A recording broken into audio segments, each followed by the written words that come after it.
Pada malam ini kita mengundang salah satu alumni FK Unpad yang sangat keren dan berprestasi nih teman-teman di bidangnya, yaitu Dr.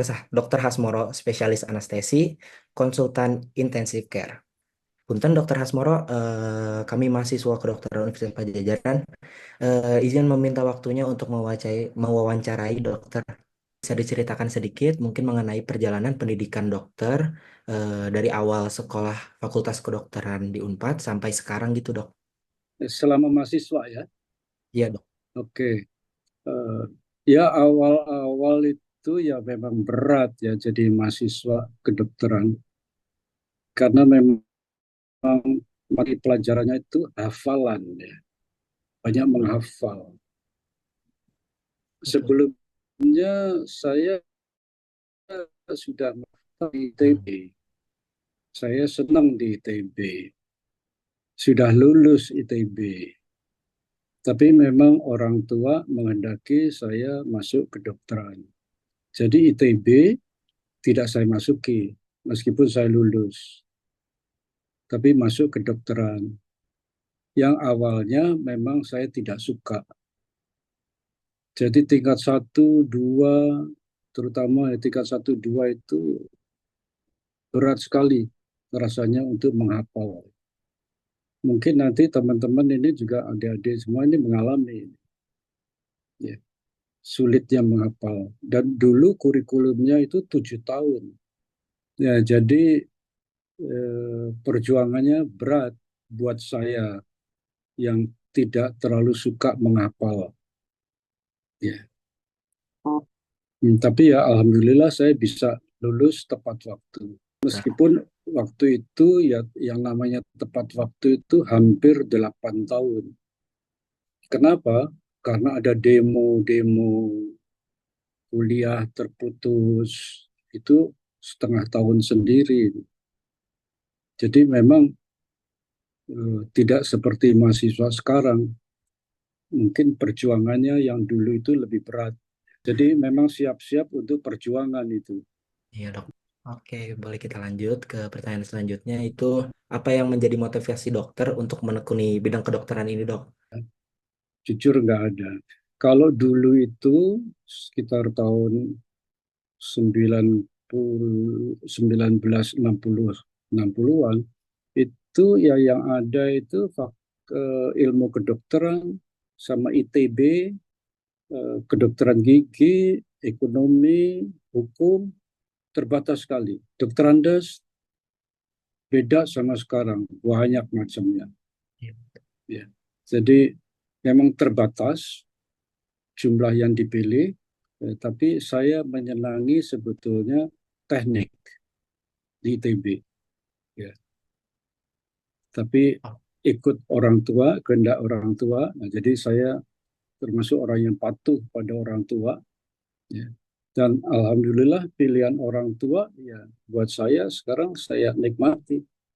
Sukses saya rasanya itu menurut pilihan orang tua.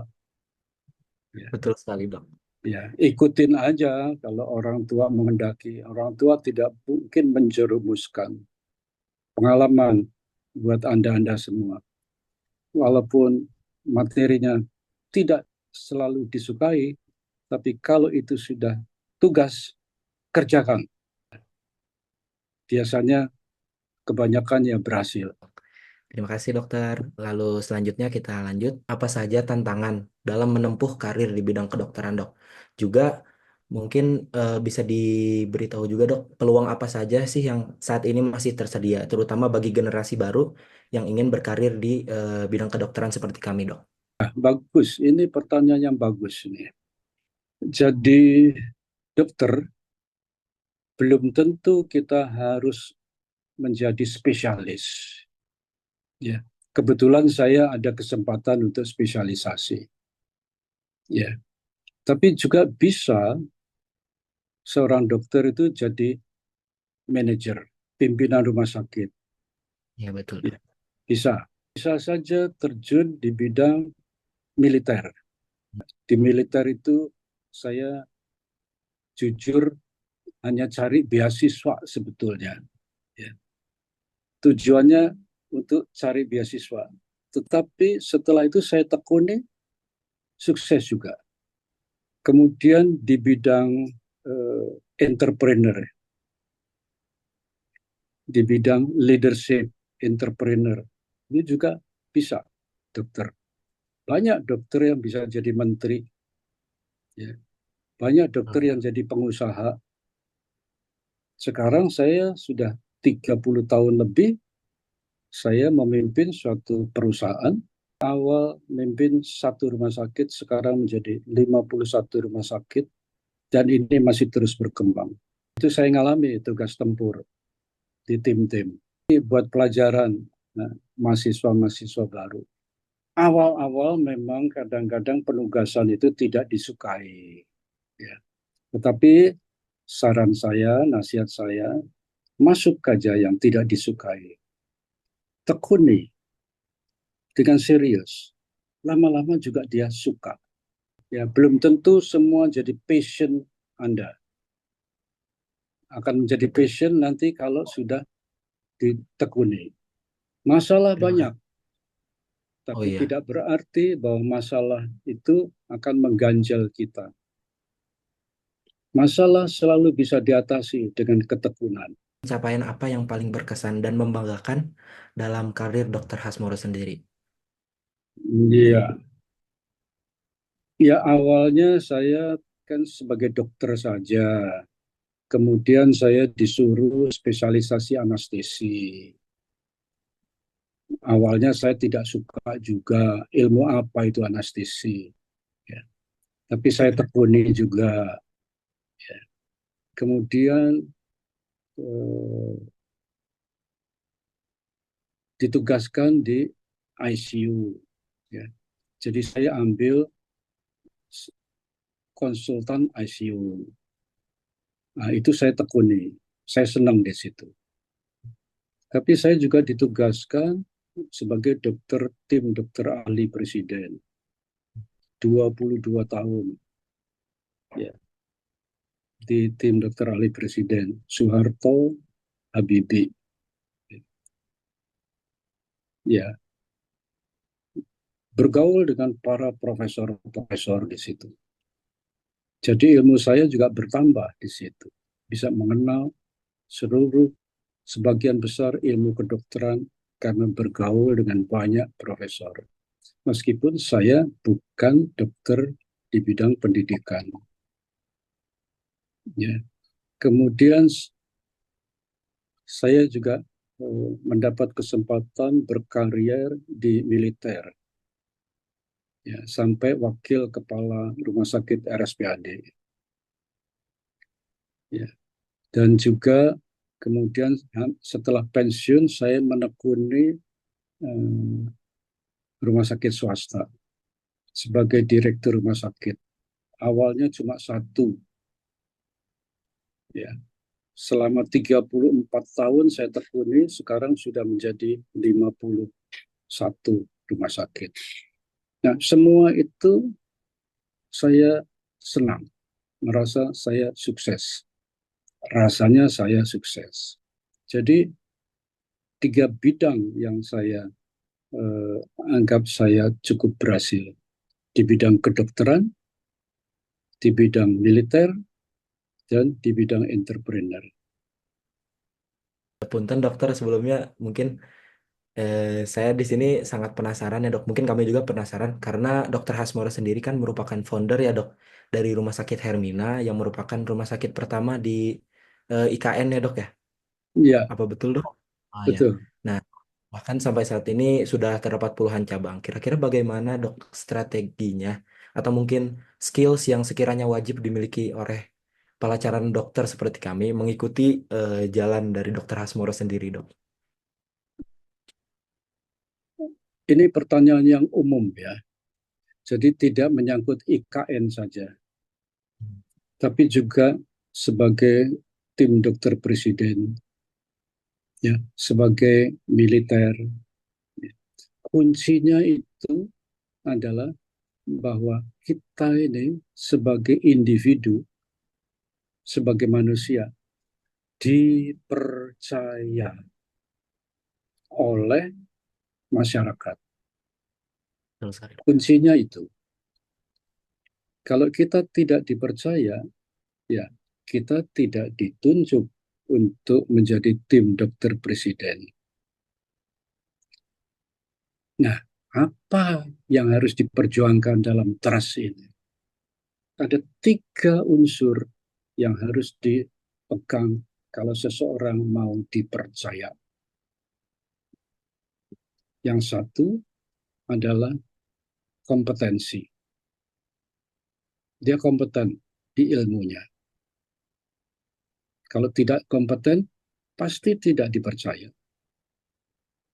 Yang kedua, dia komit pada tugasnya. Jangan diberi tugas, tetapi kerjanya asal-asalan. Ya, itu syarat yang kedua. Syarat yang ketiga, jujur. Jujur bukan cuma jujur masalah finansial, tapi juga jujur di dalam kata-kata. Tidak bohong. Ya, terus terang. Kalau kita salah, akui salah. Ya, ini cukup 3 hal itu sebagai modal teman-teman untuk bisa sukses. 3 hal itu nggak ada, maka tidak bisa dipercaya, tidak bisa sukses. Oke, okay? Ya dok, Ingat itu 3K. 3K. 3K. K pertama adalah kompeten. K kedua komitmen. K ketiga keterbukaan. Dok, masih banyak dok. Mungkin kita masuk ke pertanyaan terakhir. Apa saran dokter nih dok bagi mahasiswa kedokteran yang baru memulai perjalanan mereka dan apakah ada pesan khusus yang ingin disampaikan kepada calon dokter muda agar mereka dapat lebih siap menghadapi dunia medis di era modern ini dok? Ya, itu ringkasannya itu tadi. Ya. Awal-awal ya berat, tekuni, belajar. Saat mahasiswa, tugas utamanya belajar. Belajar supaya secepatnya lulus. Yang kedua, belajarnya dengan tekun, secepat-cepatnya lulus. Setelah jadi dokter, semua bidang bisa diambil. Mau jadi dokter fungsional, mau ke spesialisasi, mau menjadi seorang pemimpin, pegang rumah sakit, ya, entrepreneur, atau masuk politik, boleh saja semua, asal ditekuni dengan 3K tadi itu. Kalau Anda sudah memperoleh 3K, maka dipercaya oleh atasan, dipercaya oleh masyarakat. Maka karier Anda ya otomatis naik. Jadi penugasan harus ditafsirkan sebagai kesempatan belajar. Jadi kalau Anda mendapat tugas banyak, temannya sedikit, harus diucapkan Alhamdulillah. Ya, tapi saya capek ini. Jangan dianggap capeknya, kesempatan belajarnya yang ngomel. Gajinya kecil, padahal tugas saya lebih banyak. Dia cuma beberapa tugasnya sedikit, gajinya besar. Nah, filosofinya harus dirubah. Saya di sini untuk belajar. Gaji harus dianggap sebagai beasiswa. Jadi jangan penugasan itu dianggap sebagai beban. Gaji kecil sebagai orang tidak menghargai saya. Jangan. Gaji kecil, penugasan, anggap itu sebagai tempat belajar yang diberi beasiswa. Wah, keren banget nih teman-teman. Penjelasan dari Dokter Hasmoro sendiri. Boleh dong kita kasih reaksi tepuk tangannya dong. Terima kasih banyak dokter, keren banget. Dikarenakan memang sudah tidak ada yang bertanya dan tadi kita sudah menjelaskan resume mengenai hasil dari wawancara kita hari ini. Mungkin itu merupakan puncak acara kita pada sesi wawancara hari ini. Hatur nuhun Dokter Hasmoro yang sudah Ya, meluangkan waktu matur nuwun. Ya, sudah meluangkan waktunya untuk berbicara, berbincang sedikit dengan kami.